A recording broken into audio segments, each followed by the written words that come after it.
Olá, Porto Velho, querida e amada capital simpatia. Olá, você de todo o grande estado de Rondônia, que me dá o privilégio da sua audiência, né? Eu sou Benito, esse é o nosso conteúdo Amazônia e a gente tem aqui a missão diária de encurtar distâncias entre você e informações que agregam valor, né? A primeira coisa que sempre eu faço quando chego na sua casa, e é desde o princípio do programa, há 20 anos aqui em Porto Velho, é evocar aqui e aí, sobre todos nós sempre, as bênçãos e a presença de Deus. Que o grande arquiteto do universo sempre nos dê mais justiça, paz, perfeição, luz, força e beleza em tudo que fazemos. Afinal, com quem Deus anda, nunca anda só e sempre anda bem. Bom, eu vou falar de um assunto, eu trouxe um ativista social aqui que eu gosto muito, ligado ao movimento negro. Ele sempre aparece aqui uma vez a cada 40 dias, mais ou menos, uma vez a cada 30 dias, às vezes 2 meses, mas sempre me empresta um pouco do seu conhecimento. Tendo em vista coisas que a gente viu no decorrer das últimas semanas, que eu entendo que é um racismo disfarçado, né? Eu, descendo, meu avô, né, nasceu no Nordeste, depois foi para o Sul, e não acho legal assim a maneira como se não tem discutido no Brasil o direito à igualdade plena. Se hoje a gente tem que ter cotas no Brasil, que pese muitos que me são contra, né, eu sou a favor, porque para encurtar um pouco a distância entre as pessoas que um dia foram escravas nessa terra e o direito a uma vida mais justa. É muito triste viver num país de desigualdades, e esse nosso é cheio delas. Mas se a gente pode diminuí-las, né, para que a gente vai fazer por onde aumentá-las? O sangue que corre nas veias, por exemplo, eu que já recebi transfusão de sangue 3 vezes, quase morri, foram 2 na verdade, quase morri. Eu recebi sangue de quem? Provavelmente de pardo, de negro, de talvez de índio, não sei, de gente branca que nem eu. O sangue que corre nas veias de todos nós brasileiros é o mesmo, gente, é vermelho. É vermelho, o sangue, o líquido principal do corpo é vermelho. E ele não faz distinção na hora de salvar uma vida. Para que nós vamos fazer isso?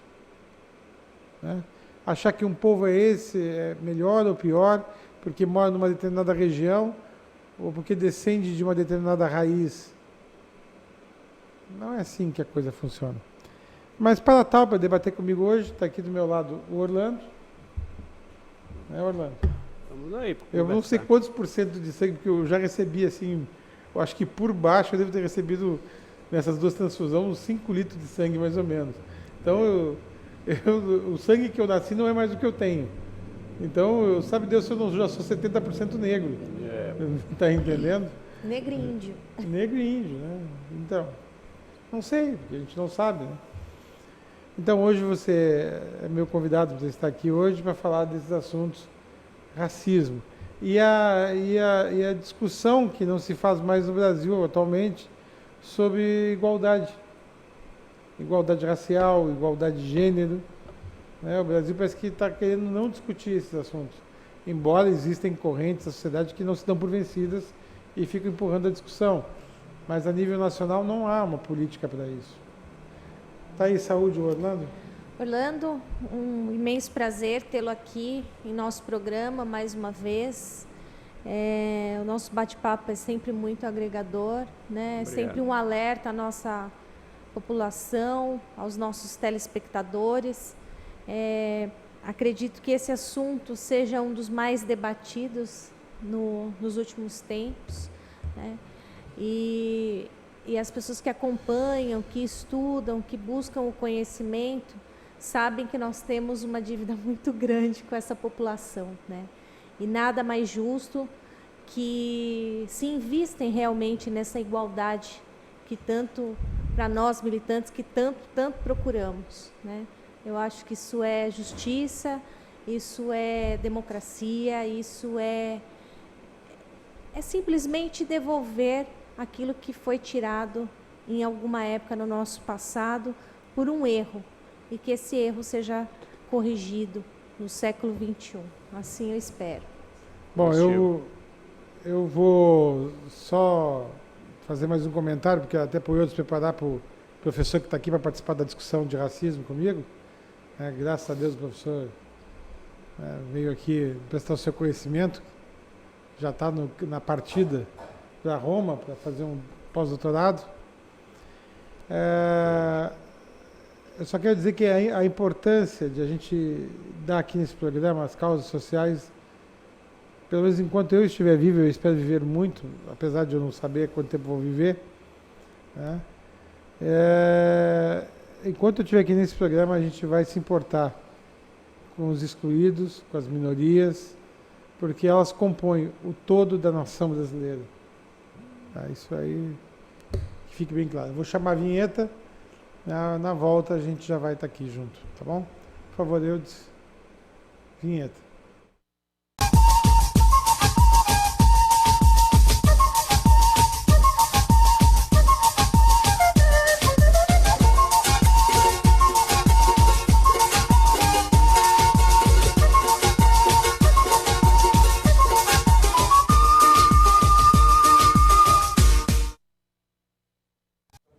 Bom, vamos lá. Estou de volta aqui. Professor, estamos discutindo aqui racismo. Vamos discutir, né? O programa está começando. Seja bem-vindo, professor. Obrigado, meu querido irmão. É uma alegria enorme estar aqui com vocês novamente. É muito bom, Benito, poder contar com esse espaço, assim, uma espécie de porto seguro para a gente poder refletir junto questões socialmente muito importantes. Esta questão que hoje traz o nosso ilustre convidado aqui, é uma questão muito fundamental. Nós estamos em perigo de retroceder numa série de ações que já estavam sendo encaminhadas, né? Inclusive nas universidades, a questão das cotas, enfim, uma série de discussões importantes que podemos falar sobre este tema, os indígenas, enfim. Parabéns a você, ao nosso convidado, a Thaís, por tocarem nesse tema tão importante. Orlando, você está bem, meu querido? Fora isso? Tudo tranquilo, graças a Deus, estamos na luta. Não Tá pode bom. parar. Orlando, então eu gostaria que você preambulasse um pouco sobre o momento dos movimentos negros e como é que você está vendo a discussão de racismo no país. Bom, primeiramente agradecer mais uma vez a oportunidade de a gente estar trocando ideias, que eu acredito que esse é um momento bastante importante para trocar ideias em vista do que tem acontecido nesse país. Vários debates que haviam avançados dentro do processo democrático, eles têm retrocedido em função de uma arrogância política que quer ser determinante. Fundamental é dizer que a resistência nesses momentos, ela também cresce significativamente a cada vez que as populações mais prejudicadas da sociedade, elas passam a ser agredidas como se fosse a escória, o que não é verdade. Recentemente, o presidente da República, de forma pejorativa, ataca, através da Paraíba, os nordestinos.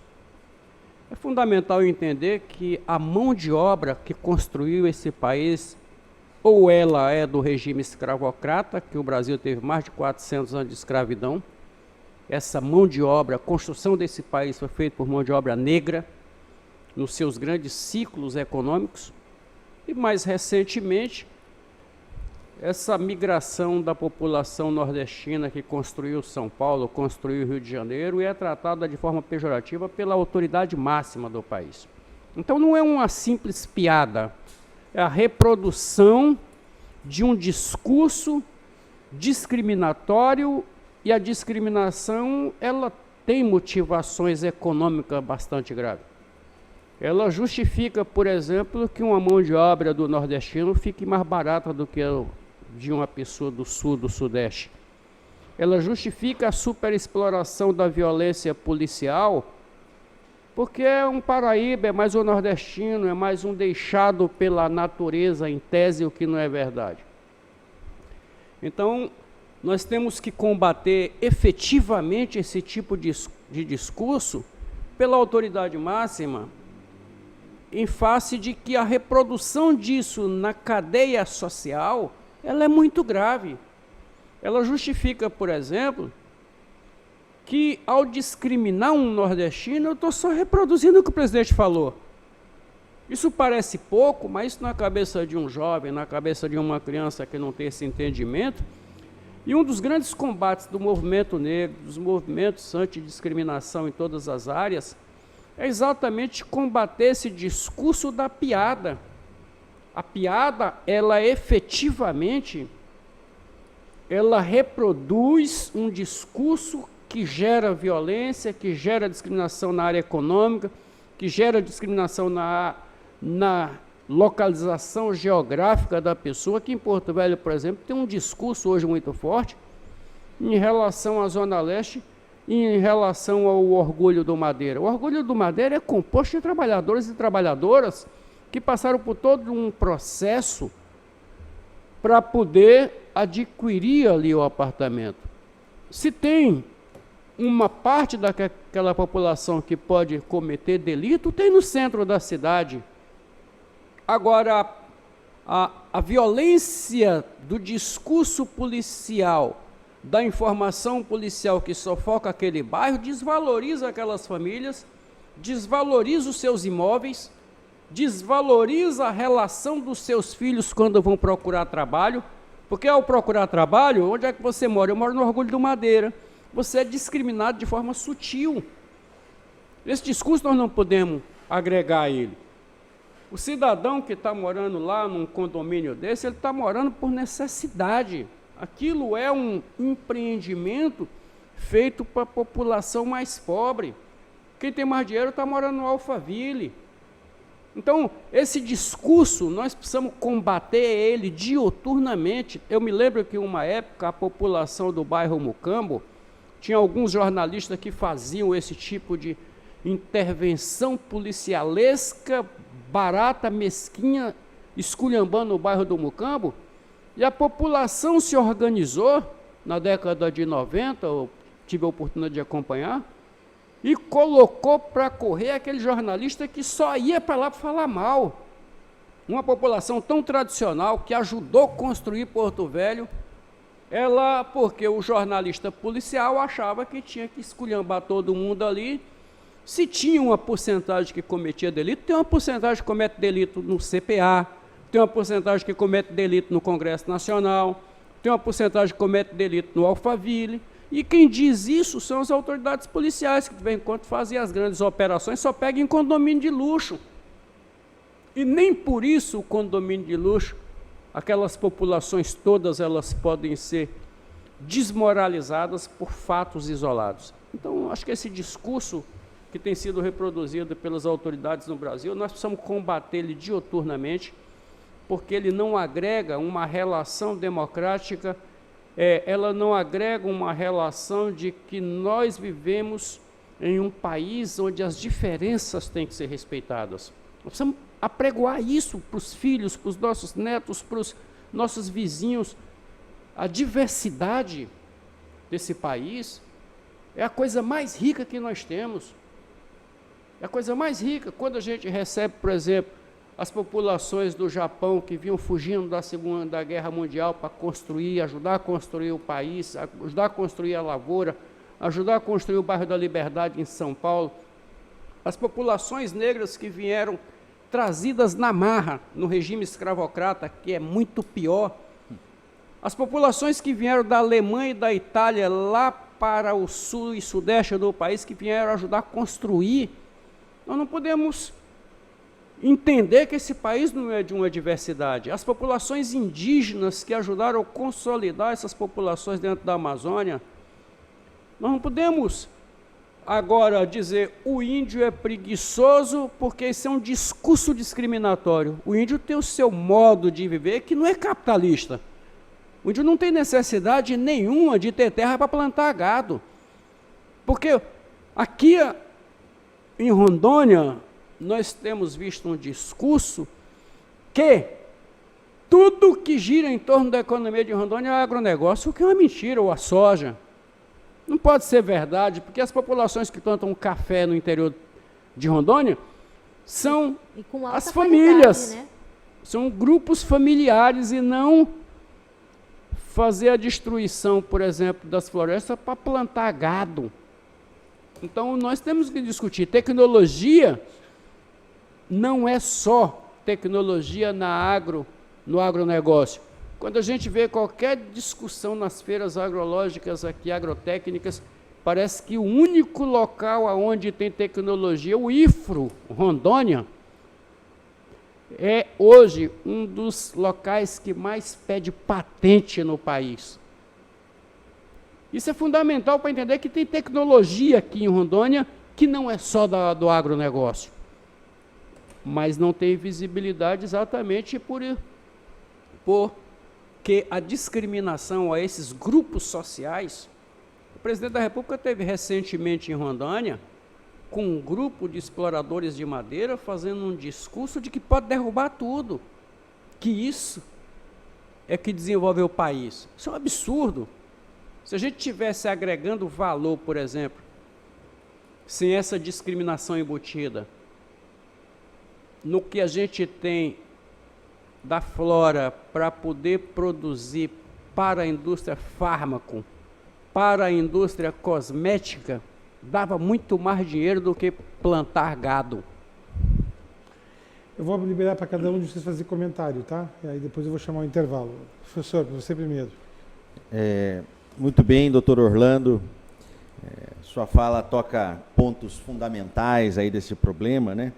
Eu gostaria de destacar o tema dos indígenas, que é um tema, recentemente eu fiz uma manifestação a favor dos indígenas na Câmara Municipal e me surpreendi com reações racistas aos indígenas. Eu não tinha tido a experiência ainda de sentir, de ver isso muito de perto, de ter que discutir com pessoas até razoavelmente instruídas, que índio não é preguiçoso, não. Né? Ter que discutir o tema de como está se precarizando a saúde indígena, né?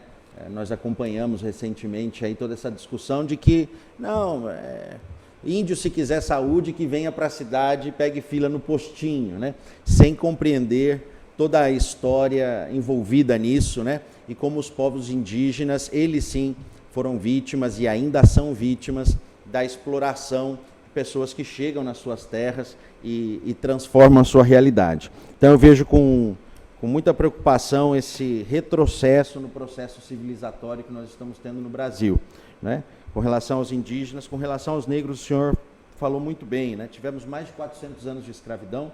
O último país a admitir a escravidão. Não é possível que a população não veja como isso afetou a estrutura social da nossa nação. Basta verificar, né, em termos de brancos e negros, quem está preso. Se você visita presídio, se você conhece presídio, e não é possível achar que, por ser negro, então é delinquente, né? Nós estamos num país em que as coisas estão invertidas. Nós praticamos a escravidão, deixamos a população negra à sua sorte logo depois da abolição da escravatura, e agora queremos dizer que a situação dela, a situação difícil pela qual essa população passa, é culpa dela mesma. Isso é um grande absurdo, e nós estamos vendo o ataque às populações negras nos discursos contra os quilombolas. Nós estamos vendo o ataque à população negra no discurso contra as cotas nas universidades também, negras e indígenas, né? Como se isso fosse um privilégio, né? E não, de fato, uma tentativa de diminuir uma grande distorção social que temos na nossa história, né? A gota d'água agora, essas declarações com relação aos nordestinos, né? É muito triste ver que estamos comandados por quem tem esse tipo de ideia e que boa parte da população começa a comprar essa história, né? Começa a fazer coro com isso. E, por último, o tema dos imigrantes, né? Como você bem destacou, doutor Orlando, nós somos um país repleto de imigrantes, aqui nessa mesa mesmo, né? Então, todos nós temos, de alguma maneira, um pouco de imigrantes, né? E aí, questões ligadas à xenofobia, né, que eu tenho visto também nas redes sociais. Se você é estrangeiro e vem para cá, você recebe tudo do governo, mas se você é brasileiro, você não recebe, isso é um absurdo e tal, né? Acabando com qualquer noção de solidariedade e, como disse, né, de avanço no nosso processo civilizatório. Dar passos para trás é possível e pena que parece que estamos dando. Thaís. Nessa questão do próprio que o professor trouxe do indígena, né? O povo indígena, ele sempre fez a defesa do nosso território, né? Ele sempre contribuiu com a defesa das nossas fronteiras. Ele sempre contribuiu com a proteção dessa biodiversidade que tem na Amazônia. Então, tem todo um histórico, e são pessoas que têm uma vida completamente diferente. Até uns dias desse, nós estávamos comentando quando fala que o índio, mas o índio é preguiçoso. Não, ele fica na vida dele, ele deita na sua rede, ele passa o seu dia ali, deu fome, ele levanta, vai lá, pesca seu peixe, bota para assar, faz a sua farinha, come.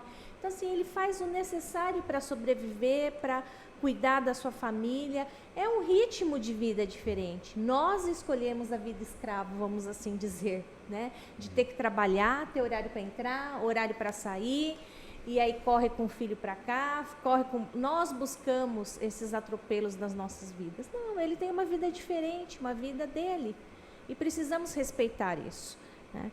Quando Orlando traz o Orgulho do Madeira, já estive lá várias vezes, né? Tenho amigos que moram lá, pessoas trabalhadoras, né? Eu tenho amiga ativista social, eu tenho amiga que é enfermeira, eu tenho amigas que são conselheiras tutelares, eu tenho amigos enfermeiros, médicos, que moram naquela região, né? Que estudam medicina. Então, assim, são várias pessoas que estão ali dentro. E tem um nível ali muito bom se você participar daquela comunidade, de conversar com aquela comunidade. Então, a gente precisa mudar um pouco esses conceitos e realmente essa luta de trabalhar essa mudança é muito grande, mas eu tenho certeza que a gente vai conseguir fazer essa mudança. Eu acredito que a gente precisa, né? Nós, principalmente rondonienses, precisamos fazer essa mudança e encarar as pessoas de maneiras diferentes, sem o preconceito, sem o racismo, que isso fará uma grande diferença na nossa vida. Tá. Eu vou chamar o intervalo comercial, no próximo bloco, para concluir a nossa aperitivo aqui, né, que é o que tem para hoje. Eu quero que você me fale como é que está a questão desses comitês de igualdade racial aqui no município, essa discussão, né, dentro dos fóruns. Okay. Hoje em dia os conselhos estão todos sendo catados, né, à mão para ser excluídos. Então, eu quero que você me fale como é que está a discussão dentro dos fóruns, você como descendente quilombola que né, como é que está se sentindo em relação à produção cultural, que talvez se perca também com isso. Tá bom? Continue conosco, que eu jogo rápido, num A, outro K.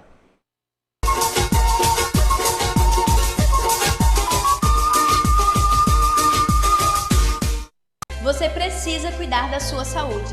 Está sem plano e cansado de ter que esperar? venha para a Sol Saúde. Próximo à Praça da Pirâmide, Com as principais especialidades médicas, exames laboratoriais, com toda a atenção e agilidade que você precisa. Afinal, saúde é coisa séria, não é mesmo? Sol Saúde, atendimento popular para toda a família. 3213-0163. Você nunca ficou preso às fronteiras e sempre quis mais. A sabedoria sempre foi importante para você e o conhecimento nunca esteve tão próximo. Com São Lucas, sua formação te deixa muito mais perto das suas conquistas, mas é você que está no controle. Qualidade do ensino São Lucas, disponível em todo o Brasil. Inscreva-se no vestibular São Lucas. A marca do conhecimento, agora sem limites.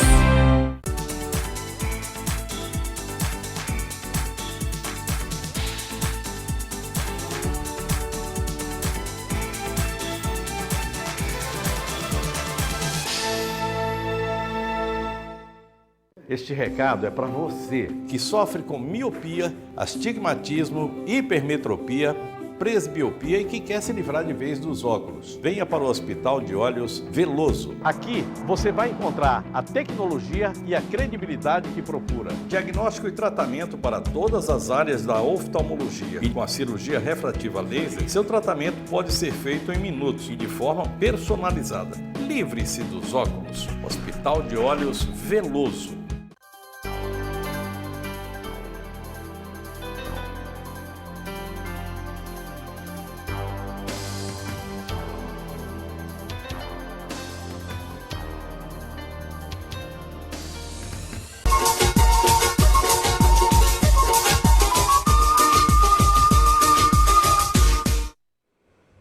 Orlando, os fóruns de discussão municipal e estadual a respeito da igualdade racial, como anda? Nós temos tido várias dificuldades no Brasil para a organização social como um todo, né? O movimento negro ele tem passado por dificuldades, mas é importante dizer que existe hoje um debate da necessidade de aproximação com as populações menos favorecidas. Isso existe, tem um debate sendo feito a nível nacional, a importância de rearticular esse movimento pelos ataques que vem sofrendo, e eu costumo dizer que nesses momentos de muito ataque também a organização ela começa a criar uma resistência, às vezes a médio prazo, de imediato fica todo mundo espantado ainda, mas é importante dizer que sempre nesse país houve um movimento de resistência, desde o primeiro escravo, desde a primeira tentativa de escravizar os índios, que foi a primeira tentativa, e vai haver sempre um movimento de combate à intolerância em todos os níveis. Isso está sendo organizado, reorganizado. É fundamental também entender que não só esses movimentos têm feito isso, mas os movimentos políticos e a população tem começado também a enxergar de que ela está no prejuízo. Quando discute terminar a multa de 40% do FGTS numa rescisão de contrato, é o senhor e a senhora que está prejudicado. Não é o presidente da República, não é o deputado, não é o senador, não é o vereador. Quando diz do aumento da idade para trabalhar, equiparando como se todo mundo fosse deputado, não é verdade. Pessoas que trabalham descarregando aqui no Cainágua barcos, não conseguem trabalhar 50 anos. Com 40 anos está só a carcaça. O cara que trabalha na lavoura, ele não consegue trabalhar 100 anos como eles querem. O presidente... O presidente da Câmara dos Deputados disse que qualquer pessoa aguenta trabalhar até 80 anos. Ele nunca desceu no chão de fábrica para entender que um camarada trabalhando aí numa temperatura elevada, numa umidade elevada, fazendo esforço físico, não consegue trabalhar 40 anos. Então, acredito que esses movimentos eles têm começado a se rearticularem, sim. Olha, Eu não tenho mais tempo, mas eu acho que só o aperitivo de discussão, mostrar para as pessoas que existem outro lado, que há uma necessidade de discutir esses assuntos, porque é esse o futuro da humanidade, eu acho que já faz por si só algum êxito. Né? É verdade. Temos um lugar ainda para falar em canal aberto nesse país, mesmo que seja aqui nos lugares, nos rincões tão afastados do Brasil como é Rondônia. Professor, só dá tempo de dar tchau. Tchau, doutor Orlando. Muito Obrigado, Pereira. pela sua presença. Obrigado, Benito, por esse tema. Um abraço, Thaís, um abraço, Eudes, e a todos vocês de casa. Orlando, obrigada pela sua presença e a vocês de casa, até o próximo programa. Orlando, Obrigado. meu amigo, que a felicidade te acompanhe, tá bom? Bem, obrigado. Tudo de Não bom. desista, Não tá bom? podemos. Nunca, né? Né? Que a vida é feita de lutas e às vezes Vamos para a frente. gente perde mais do que ganha, mas quando ganha grande, ganha por uma vez só. Isso aí. E com essas palavras eu concluo o programa de hoje pedindo que Deus, o grande arquiteto do universo, continue descobrindo a todos com sua luz, sua vida, seu amor, e eu te encontro aqui com certeza no próximo programa. Foi um privilégio ter estado com vocês. Até lá.